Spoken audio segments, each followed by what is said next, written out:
making sure that no one in our community ever goes hungry. From the small beginnings of a school breakfast program that eventually merged with the food bank and turned into a dedicated, purpose-built facility designed to help families in need, Lori has been there through every iteration of the food bank, constantly adapting to the ever-changing needs of a growing city.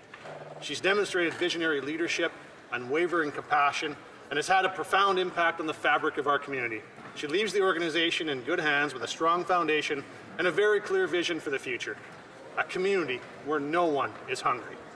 As we go into the holiday season, I'd like to remind everyone that food banks need your help all year long. And so in the spirit of Lori's legacy, please remember to give what you can so that no one ever goes hungry. I wish you, Lori, a long and joyful retirement with more time spent with your wonderful family. You've more than earned it. The Honourable Member for Calgary Confederation. Mr. Speaker, earlier this year, Kiwetinohk Energy, headquartered in Calgary, achieved a significant energy industry milestone with a new Canadian longest well record, 9,500 meters. That's almost 10 kilometers. You heard that right. And Mr. Speaker, 10 kilometers is the distance from the University of Calgary to the Glenmore Reservoir, from Parliament Hill to the Ottawa Airport, the average cruising altitude of a commercial plane, longer than Everest is tall.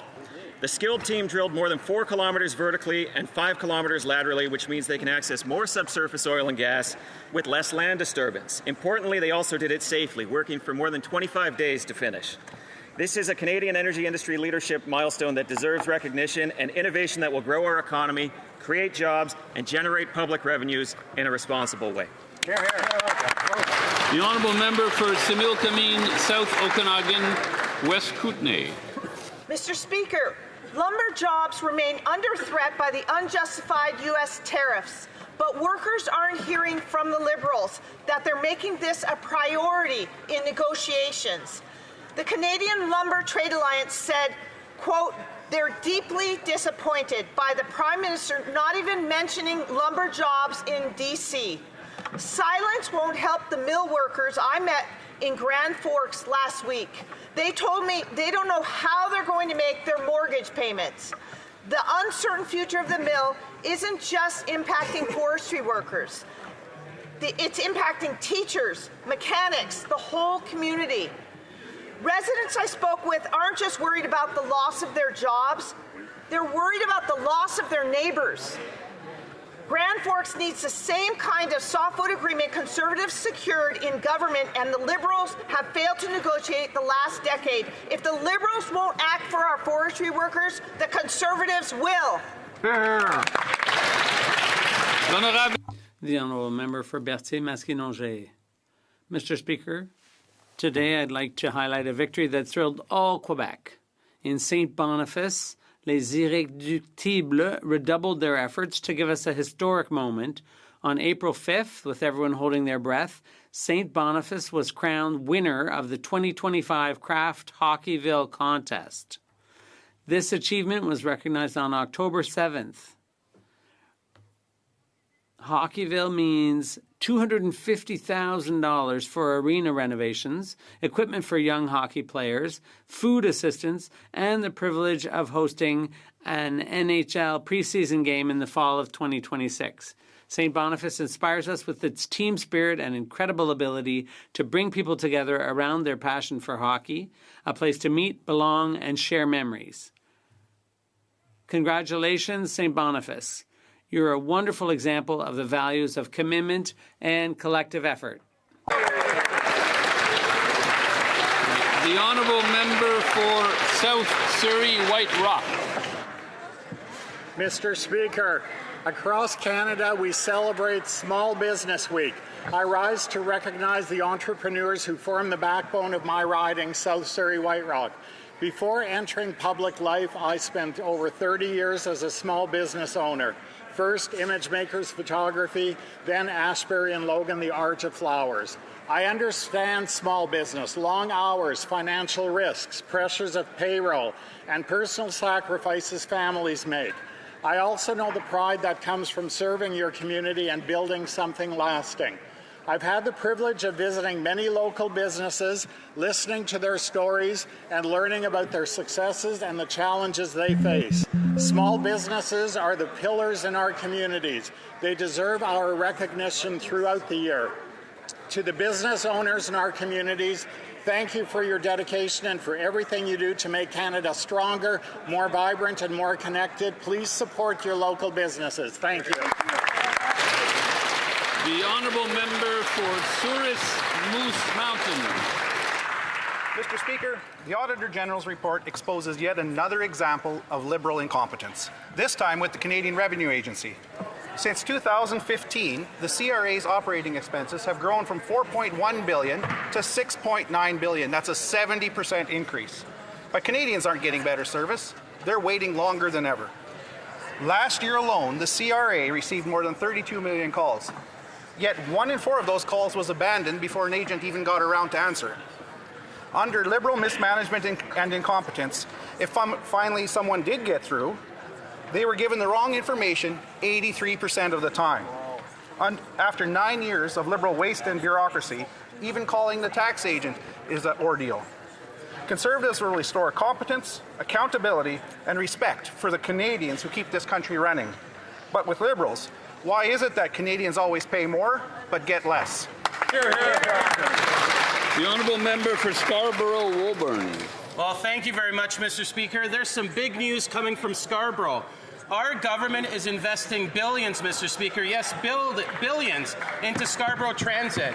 The Scarborough subway station will extend Line 2 from Kennedy Station to Shepherd, stopping at McCowan and the Scarborough Town Centre. This will cut travel times and connect residents to jobs, schools, and services.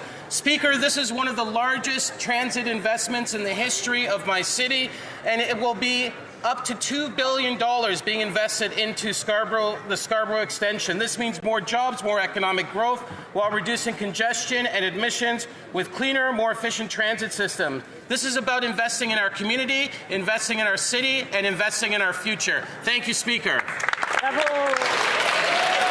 The honourable member for Terra Nova, the Peninsulas. Mr. Speaker, this Prime Minister told a room full of students that they're going to have to make sacrifices. This is the kind of silver spoon attitude that young people are sick of. The only reason this country is in this mess is because this Liberal government shut down our industries and spent more than they could afford. They robbed us. They spent all their money, then borrowed billions of dollars expecting my generation to pay for it. The Liberals' overspending has driven inflation to the point that we can't afford the same quality of life our parents had. We can't afford a home, we can't afford education, and we can't even afford groceries, which are up 4%.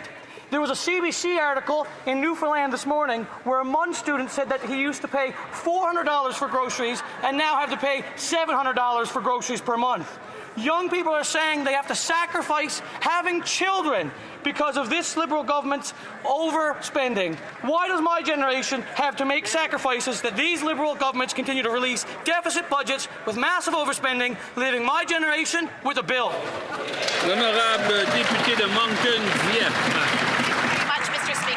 Mr. Speaker, in honor of Brain Cancer Awareness Day happening this October 24th, I'd like to pay a special tribute to an incredible family who is near and dear to my heart. The Boyle family was forever changed when Andrew Boyle lost his life 10 years ago battling brain cancer back in 2022. Undeterred by such a devastating loss, his amazing wife Danielle, a friend and a former colleague of mine, and their 2 beautiful children, Austin and Naomi, have channeled their grief into hope and action by becoming remarkable ambassadors for the Brain Tumor Foundation of Canada. Their team, Boyle's Brainiacs, have knocked countless doors in their communities, sharing their journey with everyone and raising an amazing $6,000 for the cause in the process. Naomi and Austin have each raised $1,000 each and have not only kept the memory of their late father alive, but they also serve as shining examples for youth that deserve recognition in this House. Well done, Naomi and Austin. Your dad would be proud. The honourable member for Kenora-Kiiwetinoong. Last night, the Prime Minister told a room full of students that they're going to have to make sacrifices. But they've already had to sacrifice their dream of home ownership. Over 70% of young Canadians are worried that they'll never be able to afford a down payment. They've paid the price as food costs have exploded nearly 4% year over year in September, Mr. Speaker, and they spent the whole summer without jobs. Youth unemployment is nearly 15%, the highest it has been since 2010 outside of the pandemic years. 2/3 of Canadians now feel that the next generation is going to have a lower standard of living than Canadians have today. Mr. Speaker, our youth shouldn't have to sacrifice any more for Liberal failures. They have sacrificed far too much over 10 long years. The situation is dire, but thankfully there is a solution. Conservatives will cut taxes on food, work, and home building. We will lower inflation and reduce red tape to get more homes built, Mr. Speaker, and restore the promise of Canada. Hear, hear, hear. The honourable member for Scarborough Southwest. Mr. Speaker, throughout my nearly 4 decades of policing, I was always inspired by the fact that one of Canada's most enduring national symbols was a police officer on a horse, a Mountie, a member of the RCMP. Their motto is Maintain le droit, maintain the right, uphold the law. They are perhaps the most trusted public institution in our country, and they are a source of national pride. And the basis of that trust, Mr. Speaker, is the fact that Canada is a rule of law country, a country where the police are independent from all political interference in their operations, investigations, and prosecutions. In Canada, Mr. Speaker, the police are not subject to the dictates of some feckless politician who would seek to compel the police to lock up his opponents without evidence or legal basis. And that is why our young people would not be as good as his past had been. He said that young people need to make sacrifices. Sacrifices? That's what young people have been making for the last 10 years under the Liberals. The Liberals have doubled the cost of housing, they've taken away jobs, and they've created intergenerational debt. Young people have to sacrifice more. What do they have left to sacrifice? The Honourable Minister of Government Transformation. Thank you, Mr. Speaker. You know what young Canadians have sacrificed in the last election? They sacrificed a pessimistic, negative, critical vision of Canada from the leader of the official opposition. They chose a serious leader, an ambitious government, Mr. Speaker, that is uniting the Canadian economy to create opportunity. We're talking about $215 billion for Canada's GDP. We're talking about major projects from one end of the country to the other. They're going to create great jobs for the future. The Honourable Leader of the Opposition. Mr. Speaker, apparently the minister didn't listen to the Prime Minister's speech last night when he said that young people are going to have to make sacrifices. They're going to have to sacrifice even more. That's after 10 years of the Liberals. And they forced 3 major sacrifices on our youth. They've made the cost of housing unaffordable. They've killed jobs with the worst jobs numbers in 30 years. And they've created intergenerational debt. Why not propose an affordable budget so that our young people can have an affordable life? The Honourable Minister. Thank you, Mr. Speaker. And every day, here in this House, at every question period, the gulf between this career politician, the leader of the opposition, and an economist who has private sector experience like the Prime Minister gets wider and wider and more obvious for Canadians. What the Prime Minister said yesterday is that we're going to spend less to invest more, that we're going to have a transformational budget with the biggest capital investments in years to create jobs for young people from one end of the country to the other. Speaker, yesterday the Prime Minister made a very depressing speech to Canada's youth. He said they would have to make more sacrifices. More sacrifices. After 10 Liberal years that doubled the cost of housing and drove out the possibility that youth could own their own home. After the sacrifice of their jobs, with the worst employment numbers since the 1990s. After the sacrifice of a lifelong of shouldering high debt. Young people need hope, jobs, and homes. Why won't the Prime Minister reverse his disastrous decade of policies so that we can restore that hope? The Honourable Secretary of State for Labour. Speaker, I had the honour of presenting red seals to 3 new apprentices of the IBEW in Local 230, Victoria, BC. Mr. Speaker, they're proud of what they accomplished. They're optimistic about the future because, Mr. Speaker, we are going to put them to work. Mr. Speaker, we're going to build homes. We're building major infrastructure projects in the national interest.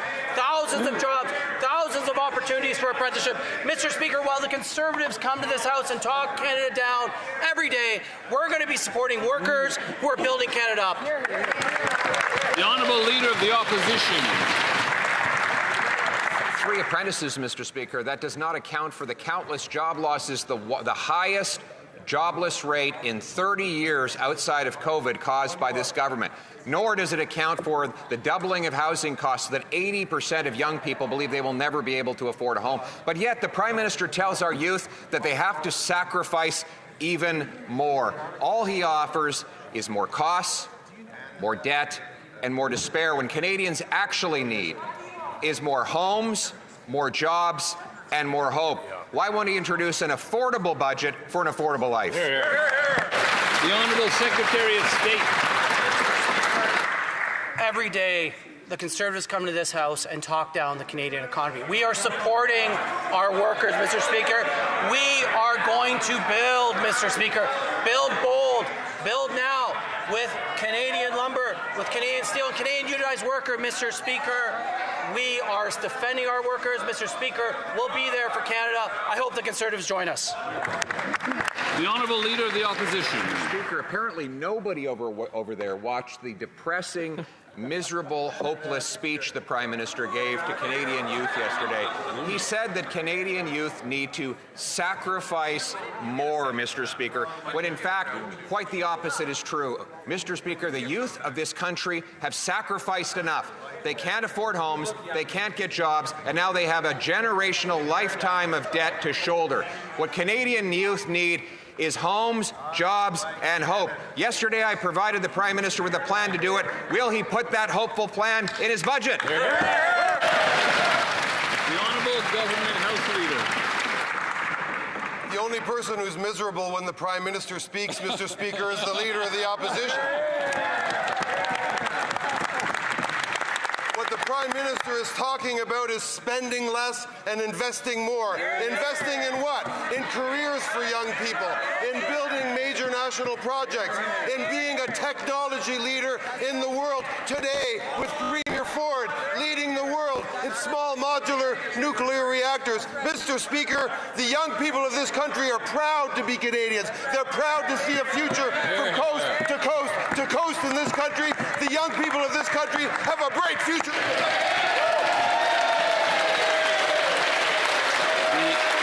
Honourable Leader of the Opposition. It is too bad that minister didn't write the Prime Minister's speech yesterday, because it wouldn't have bored and depressed to tears all of those poor students stuck in that room. There he spoke about how they would have to sacrifice more and that it would take time to reverse all of the misery that has built up over the last 10 years. Mr. Speaker, young people want to have homes. They want to have jobs. They want to have hope. They want a budget that is affordable so they can have a life that is affordable. Will the Prime Minister introduce that budget so that Canadians can restore the promise of their country? The Honourable Government House Leader.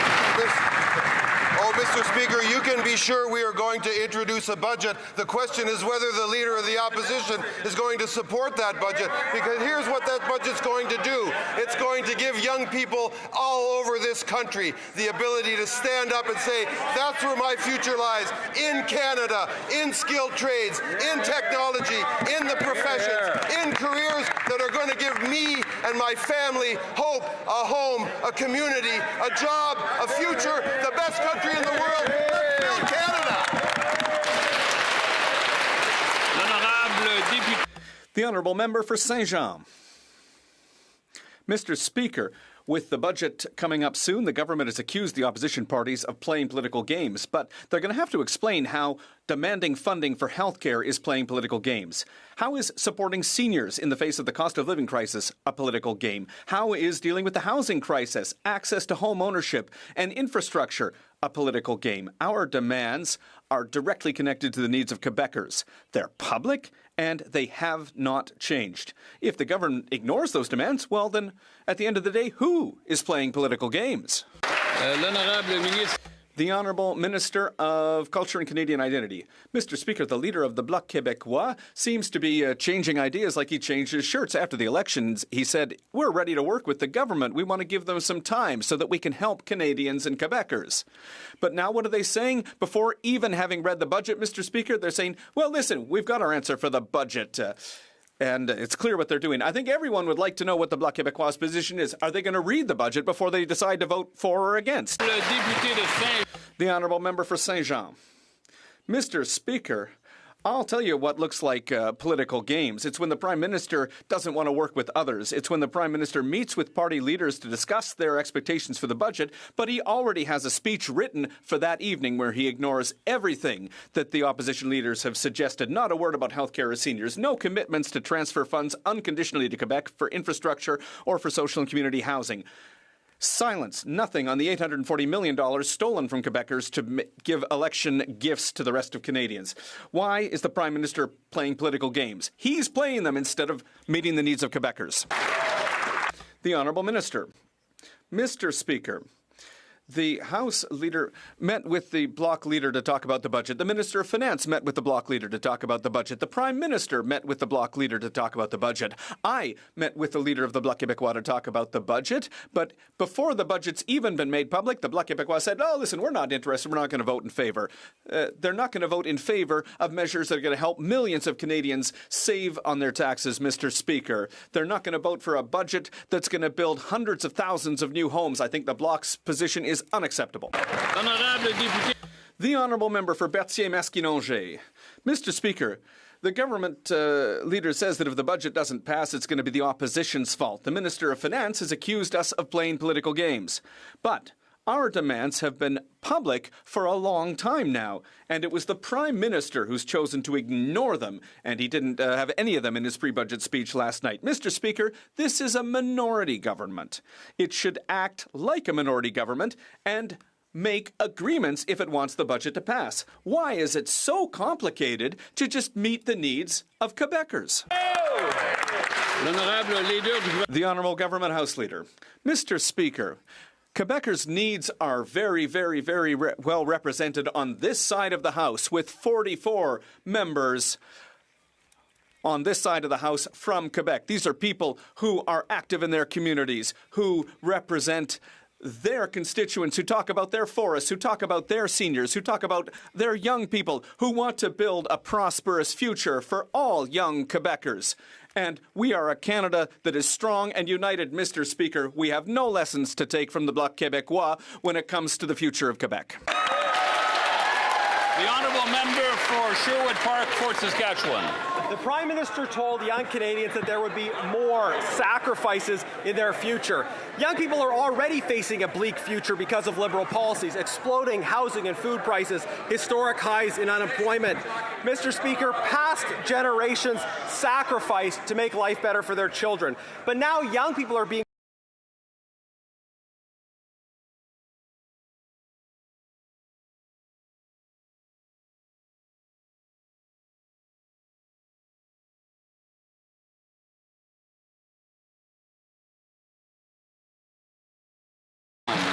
Speaker, respectfully, that nonsense answer obviously had nothing to do with the question.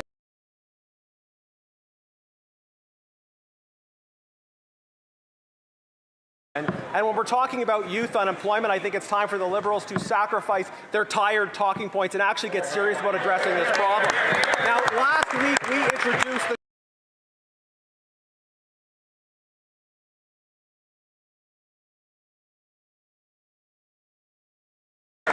The Honourable Secretary of State. Mr. Speaker, while the Conservatives are in damage control mode, we're in build mode. On November 4th, we're going to table a generational budget. We're going to invest in Canada. We're going to build at a scale not seen since the Second World War. We're going to invest in infrastructure, national projects. Mr. Speaker, we believe in Canada. We will build Canada's economy and the strongest economy in the G7. I ask the party opposite to come out of the shadows, support our budget. Thank you. The Honourable Member for Richmond Hill South. Yesterday, this Liberal Prime Minister told a room full of students that they're going to have to make some sacrifices. Well, young people have already sacrificed enough over the last 10 years. They've sacrificed by paying skyrocketing food costs. They've sacrificed with an entire summer without jobs because Liberal job-killing policies have driven youth unemployment to recessionary levels. They've sacrificed the dream of home ownership because the Liberals created the worst housing crisis ever. And last month, rents were up another 4.8% nationally. Canadians shouldn't have to sacrifice for Liberal failures. When will the Liberals stop doubling down on the same failed policies, get spending under control so young Canadians can finally afford to buy home? The Honourable Minister of Jobs and Families. Boy, Mr. Speaker, that speech really freaked out the Conservatives, didn't it? Because it was all about ambition.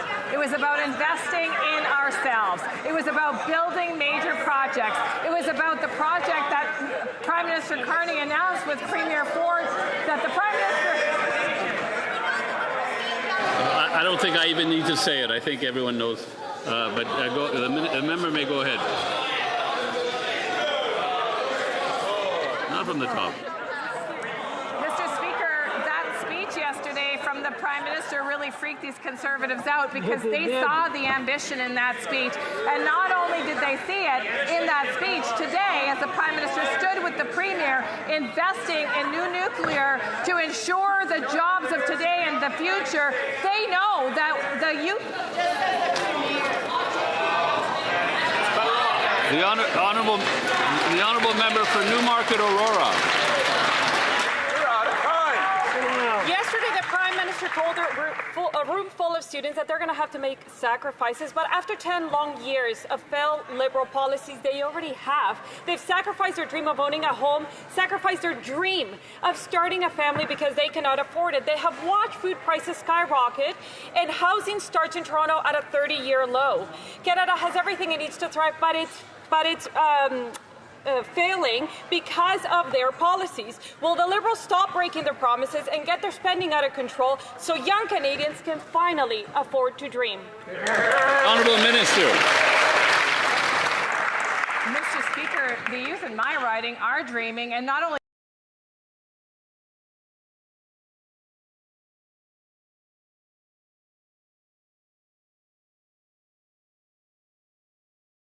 deals? You gotta be kidding me. Canadians have sacrificed enough over the last 10 years. They shouldn't have to sacrifice more for these Liberal failures. Will the Liberals get their spending under control in the November 4th budget and restore the promise of hope for young Canadians?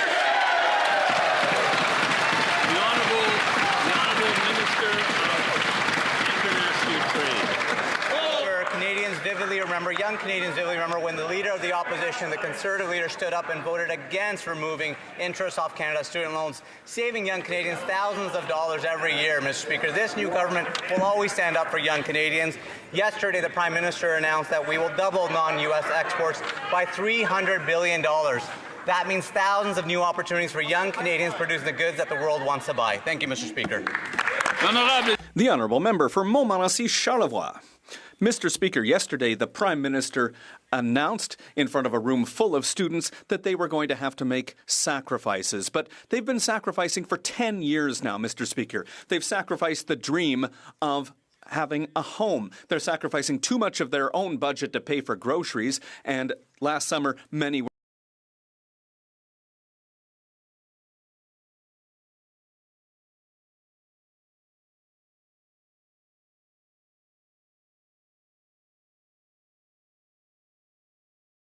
Thank you, Mr. Speaker. While the Leader of the Opposition is on YouTube,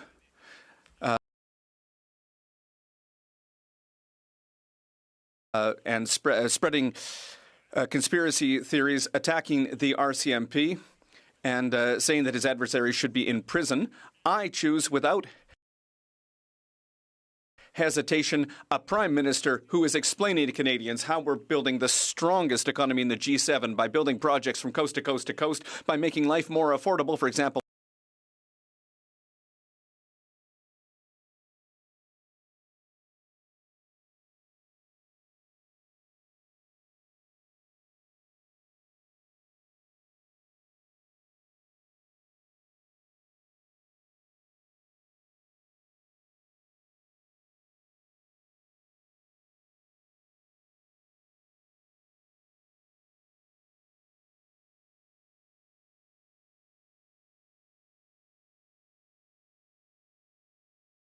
weight of their poor management and allow them to have a better future.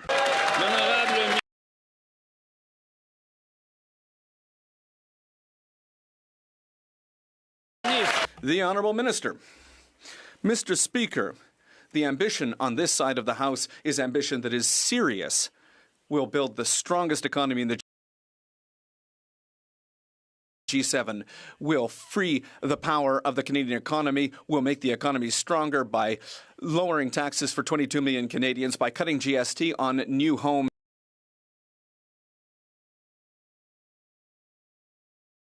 by making housing more affordable across the country, by investing in building an unprecedented number of new homes in this country. That's the ambition that we have on this side of the House. That's what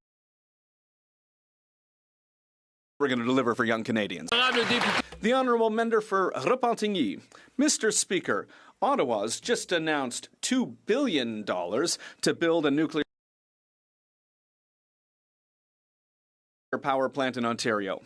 For years now, Quebec has been offering to sell true clean electricity to Ontario, but Ontario and Doug Ford have turned that down. And today, the federal government announced that it's going to make Quebecers pay for a nuclear power plant in Ontario that's going to allow it to compete with Quebec's truly clean energy. Quebecers are losers three times over here. We're losing when it comes to the environment, when it comes to trade, and now we're losing our tax dollars. Is the government going to back down? The Honourable Minister of the Environment and Climate Change. Mr. Speaker, I want to be very clear that we are building a country for the future, and that's with clean energy. And as a member from Ontario, I can say that nuclear energy has helped us get away from coal-fired power plants. That means we have cleaner air for our kids. It's very important that we continue to work to have clean electricity across the country. We already have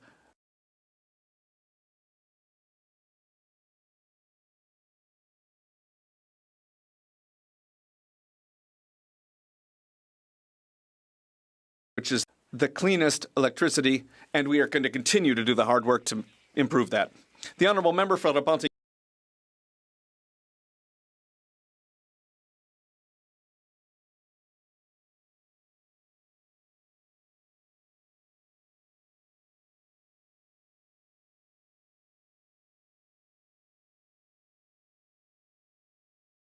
Continue.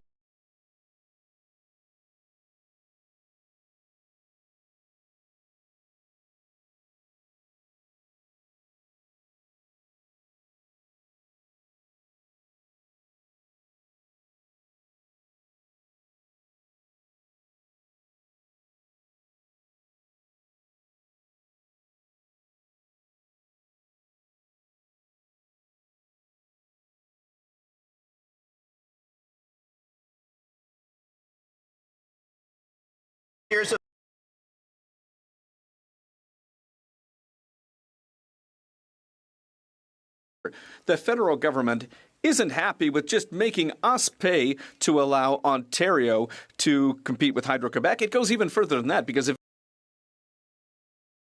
Ontario develops nuclear power, that means there's going to be an increase in radioactive waste. And what do you think they're going to do with it? Well, they're probably going to be storing it at Chalk River, as they're doing right now. That's on the banks of the Ottawa River, which is the main source of drinking water for millions of Quebecers. The federal government is making us pay hundreds of millions of dollars to put our drinking water at risk. Does the government really think that we're going to accept that? The Honourable Minister. Mr. Speaker, we should be very proud in this country that we have clean electricity from coast to coast to coast. It's 84% clean energy, and we're continuing to work with the provinces across the country, and we are going to continue to do the work that needs to be done with hydroelectricity in Quebec, and we'll continue to work with Newfoundland on hydroelectricity as well. But nuclear is part of that. Wind power is part of that. We're going to continue to do that work. It's important for our future. The Honourable Member for North Island, Powell River. Mr. Speaker, the Prime Minister just told a room full of young Canadians that they're going to have to make sacrifices. Well, after 10 years of the Liberal government, they've already had to sacrifice the dream of owning a home.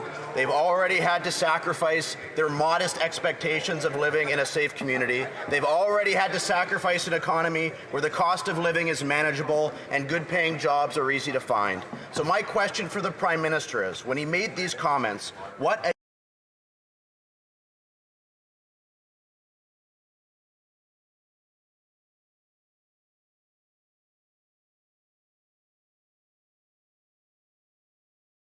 additional sacrifices for young Canadians did he have in mind? Secretary of State for Sport. What the Leader of the Conservatives doesn't seem to get is that Canadians use hope and hard work and sacrifice every single day to build up our country and our communities. But when the failed former MP from Carleton lost his seat, Mr. Speaker, he didn't have to make any sacrifices or be accountable. He didn't even learn a lesson clearly. But when his constituents fired him, he should have maybe paused and reflected a little bit. But since he didn't lose his home in taxpayer-funded non-market housing, I guess that's why he continued to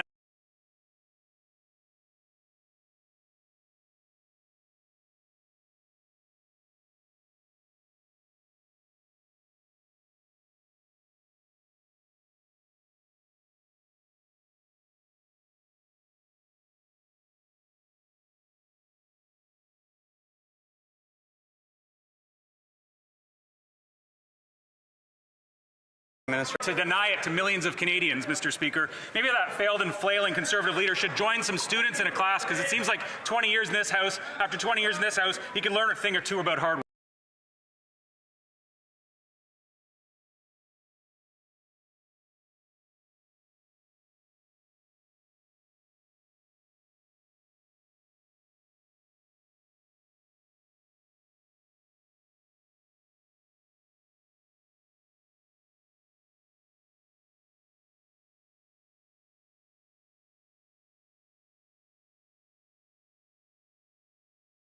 Now work. Yeah. The honourable member for North Island Cowell River.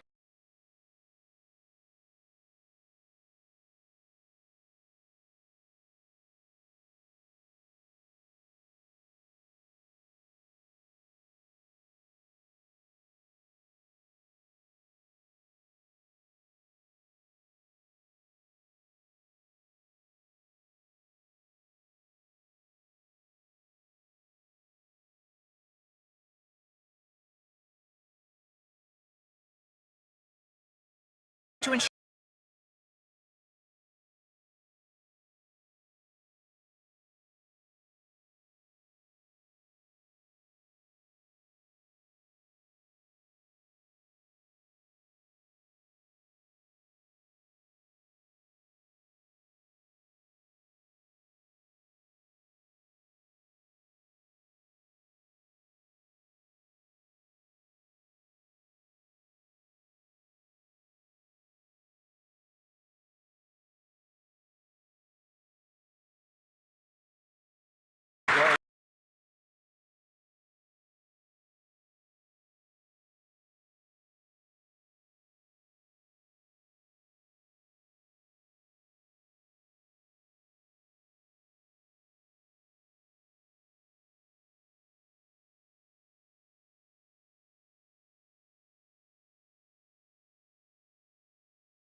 I guess, Mr. Speaker, one of the things we also have to sacrifice are answers in question period. After 10 years of Liberal government, we've had a cost of living crisis. We've had an addictions crisis that's left 50,000 Canadians, mainly young Canadians, dead from drug overdose.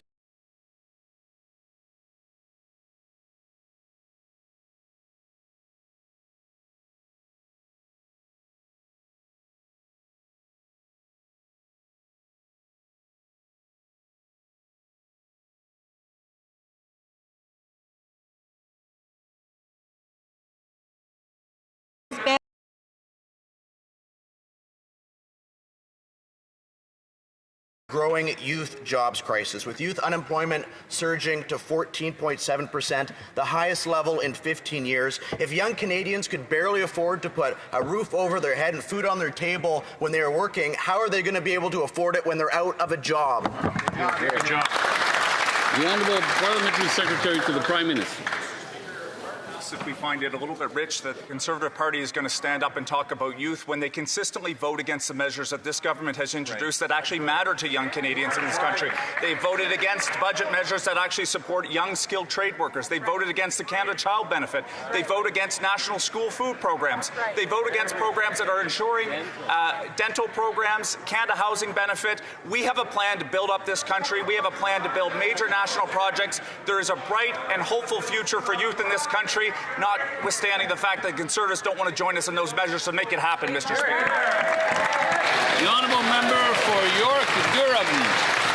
Well, Mr. Speaker, despite all these programs, the Prime Minister still went to students yesterday and gave them a message. You must sacrifice more. Well, the next generation has sacrificed enough. They've sacrificed the dream of home ownership. They've sacrificed the dream of starting a family. He might as well have said, let them eat cake. Well, then the next generation has sacrificed enough after 10 years. Will the Prime Minister reverse course, get his spending under control so that the next generation of young Canadians can afford to feed themselves and own a home? The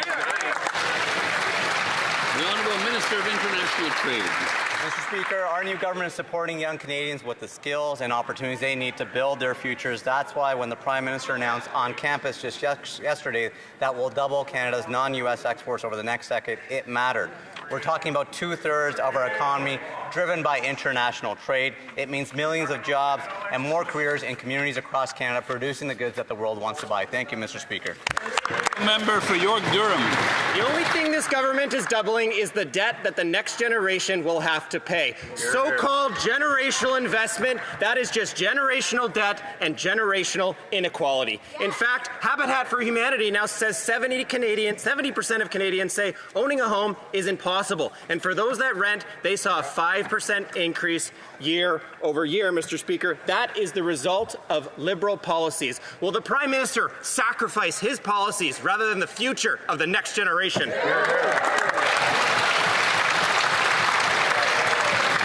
The Honourable Parliamentary Secretary. Speaker, when we talk about making generational investments in our upcoming budget, it's because we believe on this side of the House that youth and young people are the drivers of our future economic growth, and we have a responsible plan to ensure that they have the skills and opportunities to succeed. It builds on the work that we're doing to support apprenticeships and Red Seal trades, co-ops, and access to post-secondary education and training.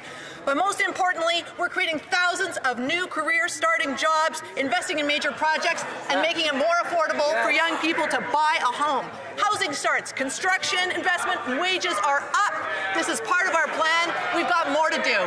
The Honourable Member for Kamloops, Thompson-Nicola.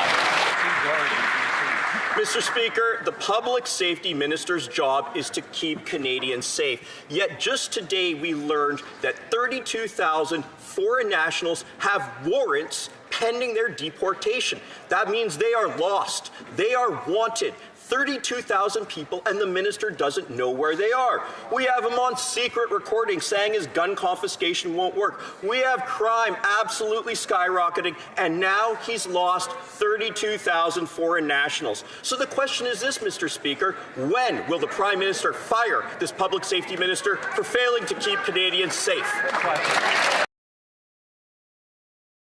The Honourable Minister of Public Safety.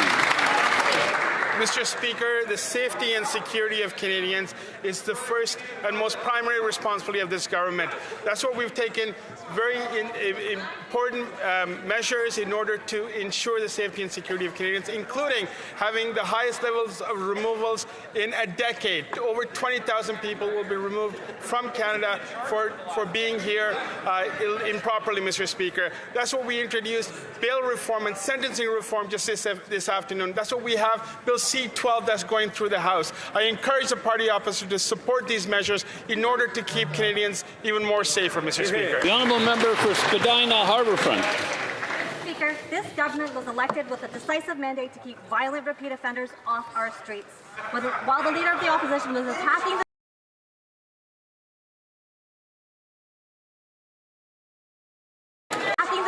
men and women of the RCMP, calling them despicable, the Minister of Justice was working with provinces, territories, and law enforcement to develop solutions-focused bail and sentencing reforms. Today, the Minister has tabled Bill C-14, the Bail and Sentencing Reform Act. Can the Minister explain how this bill will ensure the safety of our communities and keep dangerous offenders behind bars? The Honourable Minister of Justice.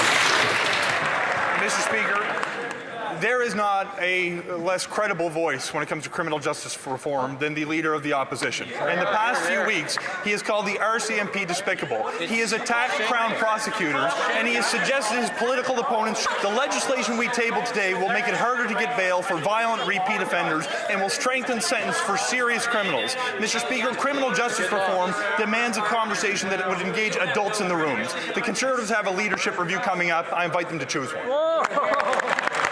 The Honourable Member for Central Newfoundland. Some NL residents finding it hard to survive as grocery prices continue to rise. That's the headline from CBC today. They go on to say that the price of food in Newfoundland and Labrador is up 4% since last September. Beef leads the way, up 20%. This Liberal Prime Minister said he would be judged by the prices Canadians pay at the grocery store.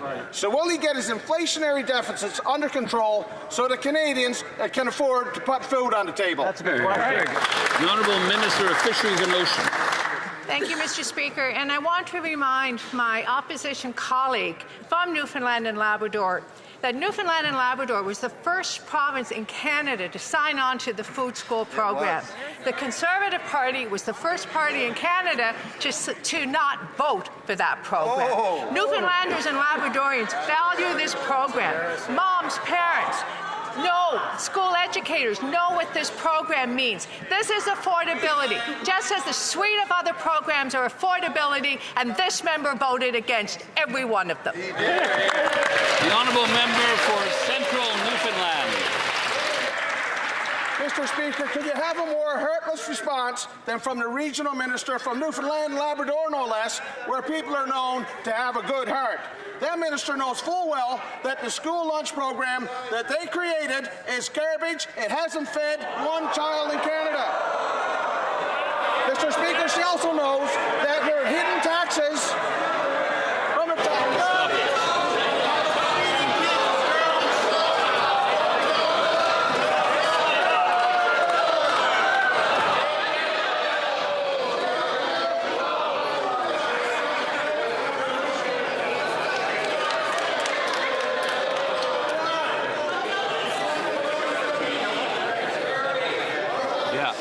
Can the member continue, please? Mr. Speaker, could you have a more heartless response than from the regional minister from Newfoundland and Labrador, no less, where folks are known to have a good heart? That minister knows full well that that school lunch program that they created hasn't fed one Canadian child. And Mr. Speaker...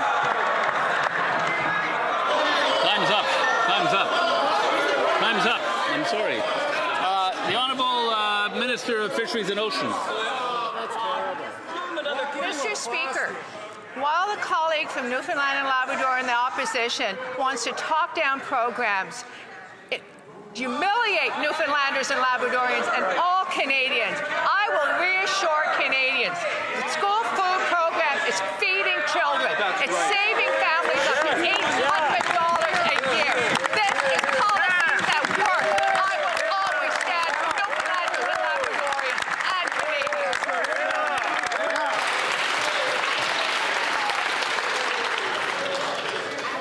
The Honourable Member for Yorkton Melville.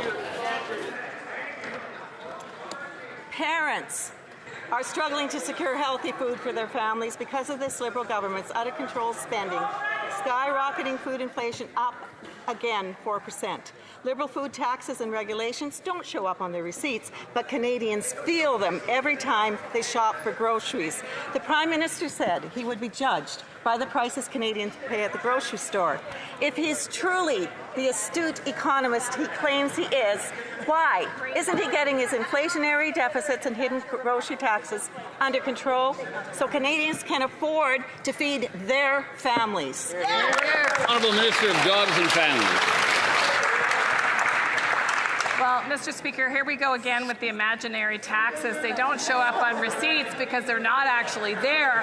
So Canadians know that. They know how to read a receipt, Mr. Speaker. But just picking up on the previous question, I just want to remind people about how much good this school nutrition program is doing all across Canada, including, as my colleague mentioned, providing dignity to families all across this country so that their kids can get good nutrition in school, feeding healthy brains, and it's saving families about $800 a year. Mr. Speaker, as a former lunchroom monitor, there's nothing more painful than watching a child who doesn't have a lunch, whether they...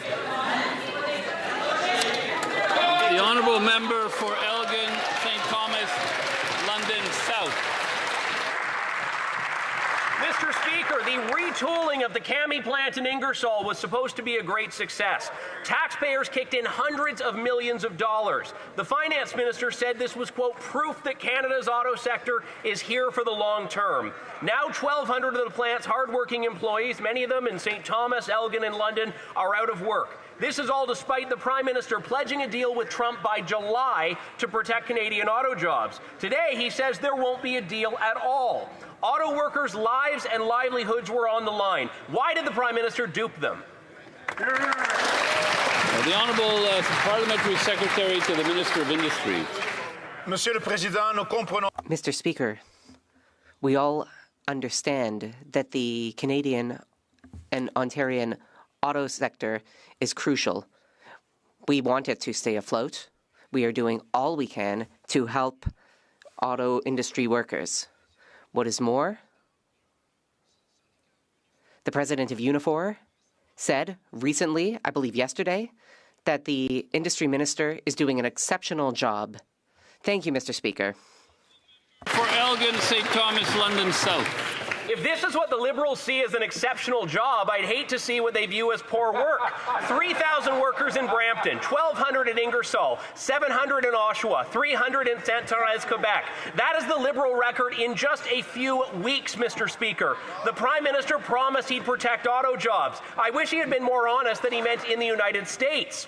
The Liberals have handed out billions of dollars in subsidies with no job guarantees for Canadian workers. Last night, the Prime Minister told Canadians we'd have to make sacrifices. We already are, and it's not clear for what. When will he do his job and stop selling out Canadian workers? The Honourable Secretary of State for Labour. Mr. Speaker, there's no doubt that the U.S. has changed their trading relationship with the world, and that's having an impact on the auto sector. The Minister of Industry is out fighting for workers. She has summoned Stellantis and GM here to hold them accountable. Mr. Speaker, we're going to do whatever it takes to protect workers, defend our auto sector, bring production back to Canada. Mr. Speaker, because Canadian auto workers are the best in the world, and we're going to fight for them every single day. Every single day. The Honourable Member for Charlebourg-Haute-Saint-Charles. Mr. Speaker, the Prime Minister promised to negotiate a win to manage Donald Trump and to get a deal signed with the U.S. before July 21st, but he did the opposite.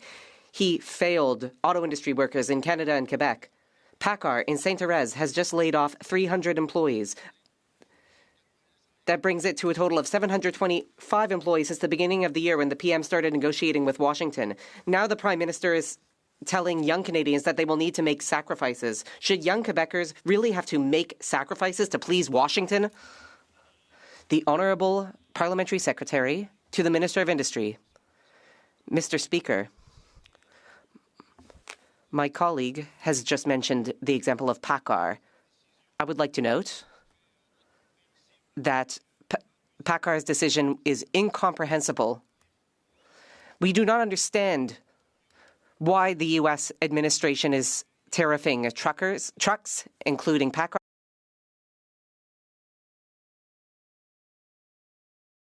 PACCAR trucks.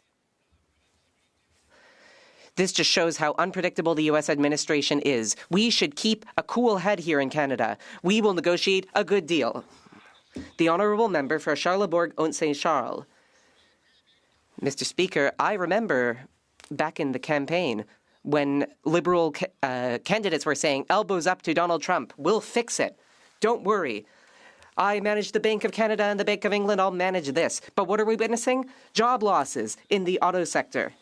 3,000 from Stellantis, 725 Quebec auto workers. Now there's over 10,000 auto workers in Quebec, but they're all at risk because Elbows Up didn't fix the problem. When will the problem be fixed? The Honourable Minister for Canada-US Trade.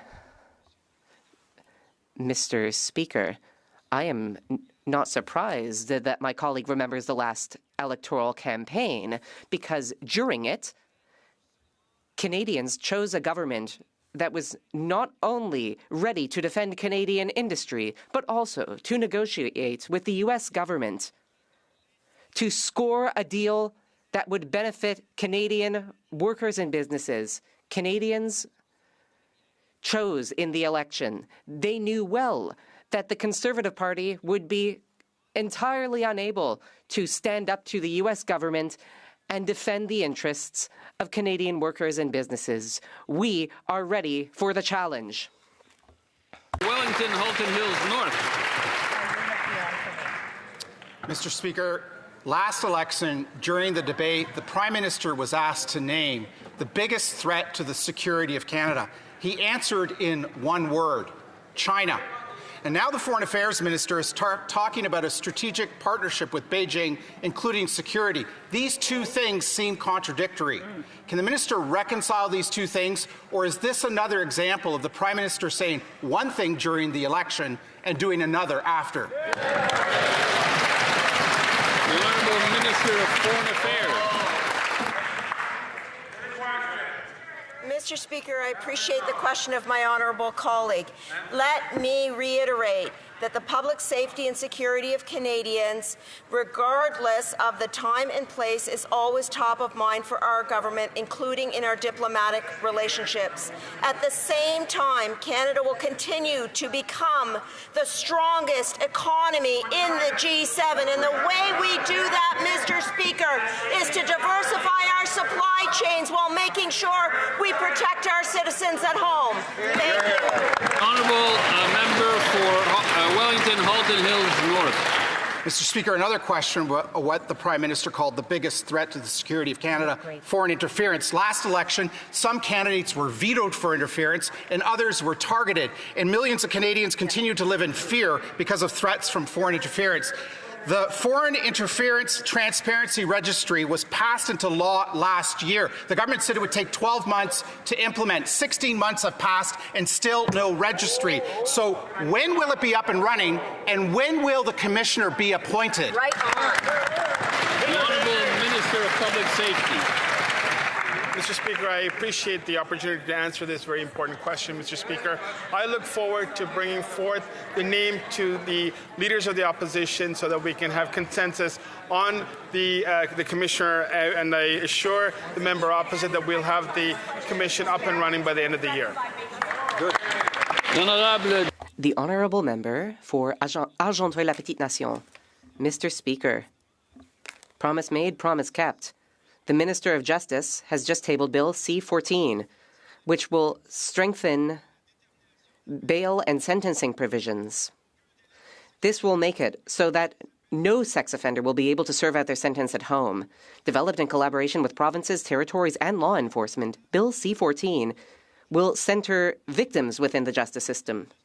Could the Justice Minister explain how this bill will protect the public while holding violent reoffenders fully responsible? The Honourable Minister of Justice. Thank you, Mr. Speaker. I would like to thank my colleague for his very important question. Our government is working to ensure the safety of Canadians.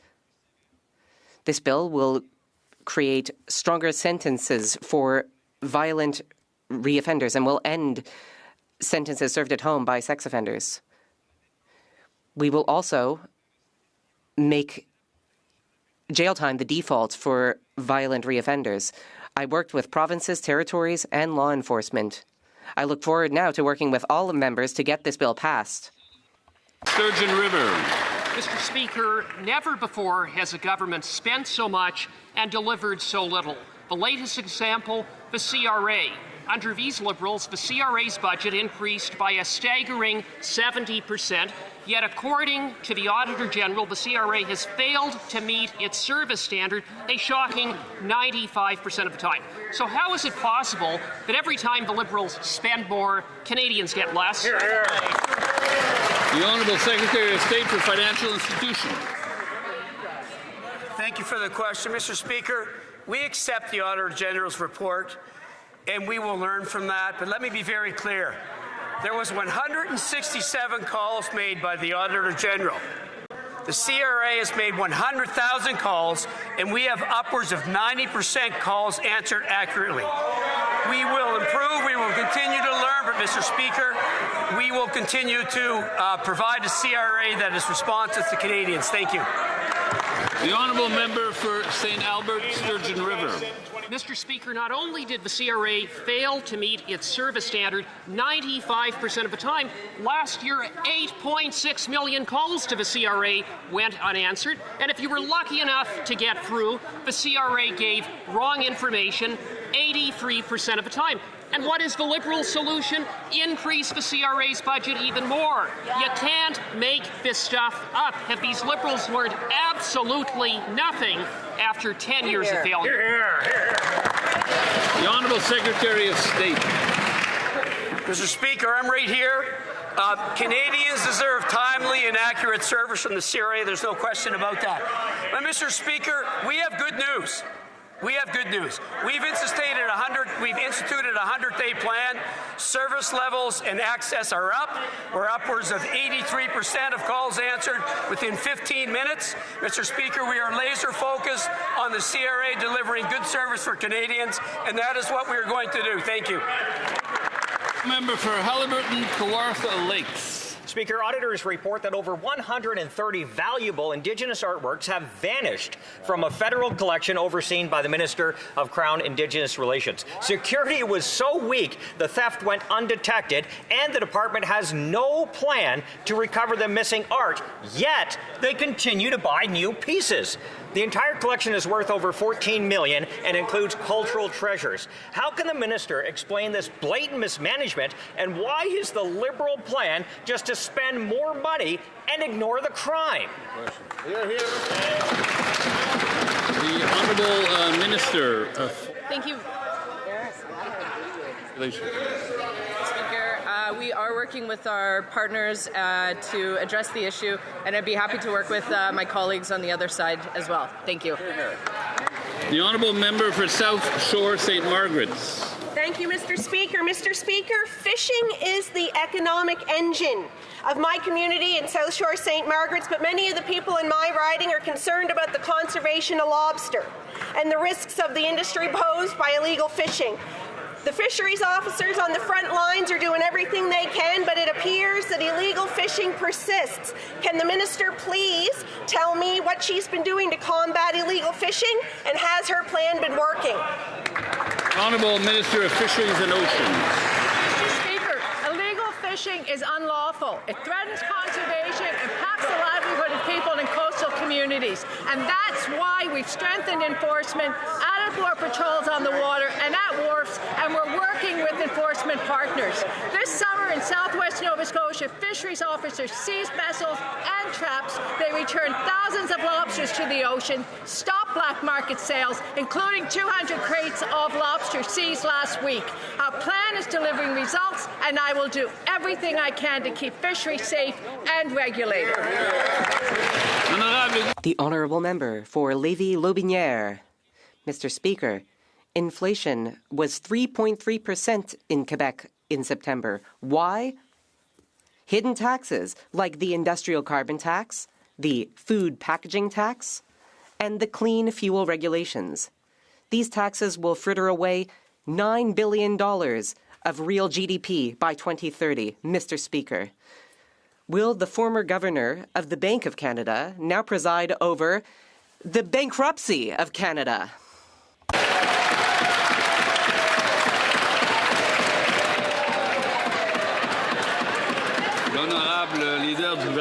The Honourable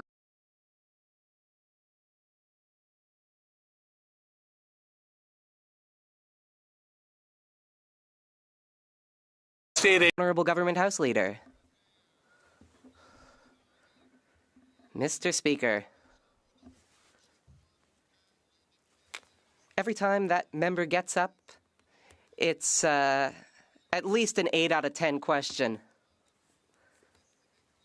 Despite what my honourable colleague is shouting about, I can assure the House that Canada's finances are the best in the G7. We have the fiscal room to invest in the future of our country and our young people. My colleague should join us to vote in favour of the budget that will be tabled November 4th. Mr. Speaker, not only is the Prime Minister planning to cut women and gender equality by as much as 81%, the Canadian Centre for Policy Alternatives just revealed that 59% of planned jobs cuts to the public service will impact women. Mr. Speaker, if the Prime Minister wants to regain the trust of women after forcing flight attendants back to unpaid work at Air Canada, why doesn't he stop these devastating job cuts? Secrétaire parlementaire des femmes et... The Honourable Parliamentary Secretary for the Minister of Women and Gender Equality. Thank you, Mr. Speaker. That is why we are so focused on the economy. We don't talk enough about this, but we have a feminist vision. When the economy is going well, the status of women improves. This is important for building our society. Our government has invested more than any other in protecting women and LGBTQ+ communities. We will continue along this path. We will continue to keep our promises. The Honourable Member for Saanich Gulf Islands. Thank you, Mr. Speaker. Tomorrow is the 80th anniversary of the creation of the United Nations. Canada has an enviable reputation, but it's from long ago, when we were leaders in fighting for human rights, leaders in peacekeeping. I'd like to ask the Honourable Minister for Foreign Affairs, if Canada is rethinking our current position, will we continue to ignore the work of the Treaty for the Prohibition of Nuclear Weapons, or will we again make efforts to be a country known for peacekeeping and ending the threat of nuclear war? The Honourable Minister of Foreign Affairs. Mr. Speaker, Canada believes in a world free of nuclear weapons, and the current arsenals around the world remain far too large. Deterrence is fundamental, and we share the concerns of the honourable member about the unacceptable slow pace of disarmament. We all share a responsibility to protect against these threats, including through the Comprehensive Nuclear Test Ban Treaty. At the United Nations recently, I spoke about the importance of multilateralism. It is collective action that will get us through these times, including through the challenge. Et c'est la fin de la période des questions. This concludes question period. Période des questions, je crois. We will just take a moment so that our colleagues can leave quietly and quickly.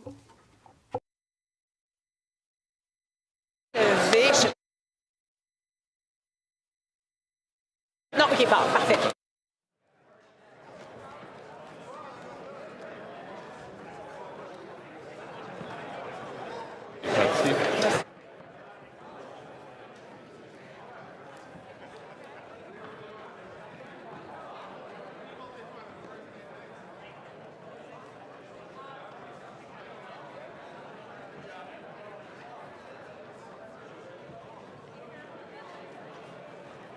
Tu peux répondre.